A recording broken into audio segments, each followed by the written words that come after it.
Hi, I'm Chris MacDonald and I'm really interested in industrial strategy. In this series of video blogs, I'm looking at how we can switch from an oil-based economy to a clean, green hydrogen economy. In future videos, I look at how we make and use hydrogen, but here I want to answer the question, why use hydrogen? The first thing to realise is that hydrogen is not a new idea. During the 1973 oil crisis, the price of oil rose by 300%. There was a second oil crisis in 1979, and both of these events prompted many large companies to look at alternatives.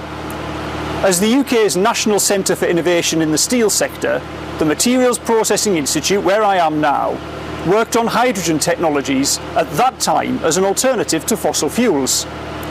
This long history of hydrogen innovation at the Institute is proving useful as we now develop new solutions to decarbonise industry and to prevent global warming. The reason everyone was, and still is, interested in hydrogen is because it can perform a very similar role to oil or natural gas as a highly concentrated source of energy that can be easily transported or stored. It can also be used in applications where electrification isn't possible for various technical reasons. The major difference between hydrogen and fossil fuels is that where fossil fuels produce harmful carbon dioxide, the byproduct of hydrogen is only water vapour. So to answer the question, why should we use hydrogen? It's because it's a ready replacement for fossil fuels. It can be used to transport and store energy, and it has a harmless byproduct.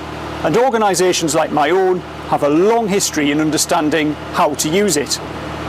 We still need to work out how to make hydrogen cost effective though, and I will look at that in another video blog. To make sure you catch all of my blogs, do head across to my YouTube channel and click on subscribe. Bye for now.